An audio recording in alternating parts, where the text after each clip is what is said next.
Welcome to the 33rd video of Quantum Mechanics Done Right, the shortest path from novice to researcher.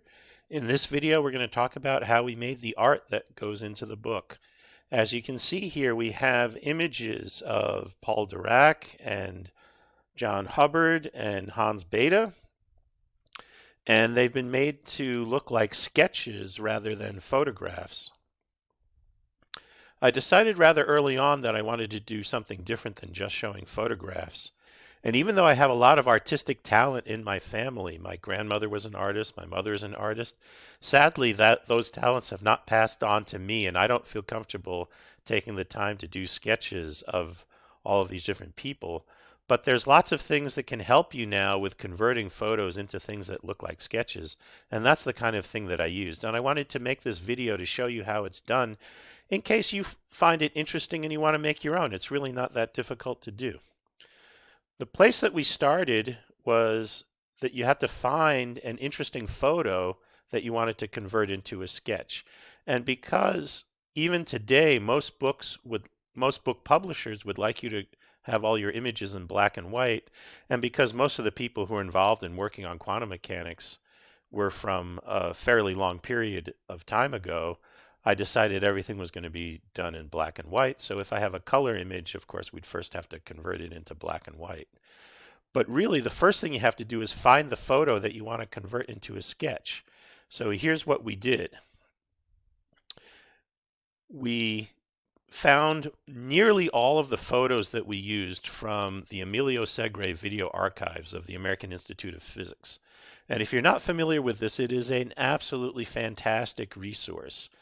They are currently reworking the website so it doesn't actually have the search option that it used to have.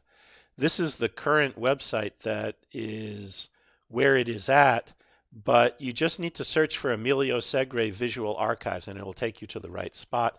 I'm going to show you how it works now because that's the only way that I can do it. I can't go back in time to how it worked when I was actually doing this. But you click on the Emilio Segre Visual Archives, and they will show you a whole bunch of different collections. Now, I'm going to be looking for an image of Boris Podolsky, and I know that it is in the Margrethe Bohr collection. So I'm going to click on that Margrethe Bohr collection, and it picks up the different images that are in it. And I know that he was one of the attendees of the Niels Bohr Institute 1933 Congress. So we go and we click on that image to see the image. And there he is in the far left in the second row. And so the next thing we do is we crop the image. By the way, I should point out, it's kind of atrocious. In 1933, there was one woman and all the rest, as far as I can tell, look like white males who are involved in this work. Maybe two women, I can't quite tell. I'm not even 100% sure all of those women are participants in the conference or just happened to be there and got into the picture itself. Fortunately, we're in a better situation now, but we're nowhere near 50-50 representation in physics. And it is interesting, but it's also sad sometimes to look back at these old images and see how incredibly white male dominated the field was during that period of time. But in any case, we find the person who we want, we crop the image out, and there he is. The person is Boris Podolsky. And then what we do is we find this wonderful app called Graphite. And if you've not seen it, I encourage you to get it. I know it works on Apple devices, and I use it on my iPad.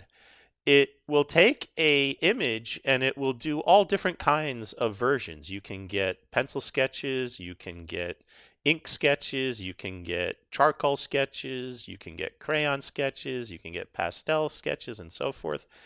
And you have to play around with it to find one that looks pretty good.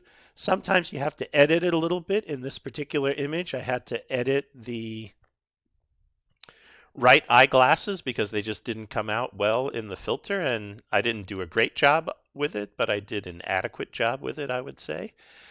And then that's the image that I ended up putting in the book. Hey guys, let's do quantum right.